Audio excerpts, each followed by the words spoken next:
ये तो लग रहा है जो फिर से त्रेता युग जैसे राम भगवान की शादी में हर लोग उतर गए हैं।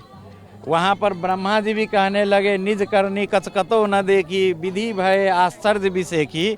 उस तरह का फिर से लग रहा है जो हम लोग इस युग में भी होकर के एक संगम के नाते अयोध्या और जनकपुर वासी का संगम के नाते फिर लग रहे हैं जो फिर हम लोग त्रेता युग की। हम मंच से आपको सुन रहे थे और आपने कहा कि रोटी बेटी का रिश्ता रहा है, लेकिन वो संबंध और प्रगाढ़ हुआ है।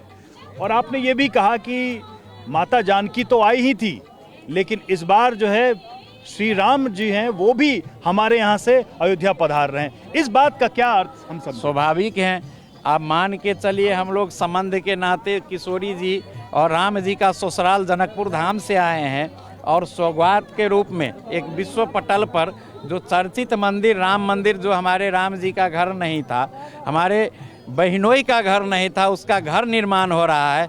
हम लोग इस कार्य में सूचक होकर के और रामलला की प्रतिमा बनेंगे। वो शिला लेके हिमालय खंड से साक्षात राम जी का स्वरूप लेकर के आए हैं। तो फिर से दोनों देश के बीच में, जनकपुर अवध के बीच में लग रहा है जो फिर से हम लोग त्रेता युग की तरफ फिर हम लोग ये सौगात स्वरूप इस संबंध को फिर बरकरार करने हेतु अनंत काल तक चिरायु कामना हेतु फिर हम लोग लेकर आए हैं। ये सदियों याद में रहेगा दोनों देश के बीच और हम लोग बहुत गर्व करूंगा और आभारी भी रहूंगा जो इस काम में हम लोगों को खोजा गया, लगाया गया। भगवान राम ने जब भी यात्रा की तो पूरा भारत जो है, पूरा सनातन जुड़ा।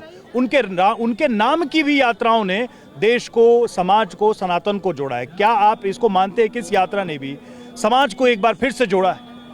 इस यात्रा ने समाज को ही नहीं जोड़ा है, सबको ये कहा है देखो राम जी का जो कार्य है राम जी ही ने करवाया है। और राम जी इसीलिए करवाए हैं जो हमारे सनातन पे जो भी उंगली उठा रहे हैं, जैसे मानस हो या अन्य कुछ भी हो, ये सनातन की एक जगह करने की एक बहुत बड़ी और दोनों देश की एक रिश्ता का भी एक अटूट बंधन बांधने के लिए भी ये दोनों कार्य में इस यात्रा का बहुत मैं महत्वपूर्ण समझता हूं। आपने मानस का जिक्र कर दिया तो मैं सोच रहा हूं कि आपसे एक प्रश्न पूछ ही लूं। रामचरित मानस को लेकर कहा जा रहा है कि समाज को में विभेद करने वाला ये ग्रंथ है। आप इसको कैसे देखते हैं और क्या ये यात्रा, क्या ये जो शिलाएं पहुंची है, क्या ये उसका एक उचित उत्तर है, पर्याप्त उत्तर है? स्वाभाविक है, आप देख लीजिए जनकपुर धाम से आए हैं, इस कार्य में जनकपुर धाम को लगाया गया। जनकपुर अयोध्या किशोरी सीता जी के नाते राम जी दूल्हा बना था, आप सबको पता है। और एक क्या इससे कम है? हमारे मानस नहीं इसको ज़्यादा विस्तृत जानकारी दी है। लोगों को आप क्या कहना चाहेंगे? इसका हमारे गुरुजी बोल ही दिए इस पर, ये अपनी बुद्धि को सुधारे। सुमति हुई जो कहा था नहीं, हनुमान चालीसा का पाठ करे जो कुमति बुद्धि सुमति में आए।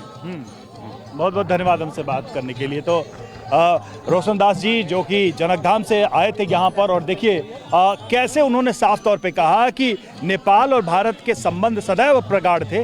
इस यात्रा ने उसमें एक और अध्याय जोड़ दिया है। इस यात्रा के माध्यम से सनातन संस्कृति जुड़ी है, समाज जुड़े हैं, दो देश जुड़े हैं और पूरा भारत जो है इस यात्रा के माध्यम से राम को अनुभूत कर रहा है। तो इस यात्रा के समापन पर चारों तरफ यहाँ पर खुशी का माहौल है, लोग प्रसन्न हैं और अब प्रतीक्षा है कि इन शालिग्राम शिलाओं के भीतर से भगवान राम का बाल रूप निकलेगा, माता सीता का रूप निकलेगा। और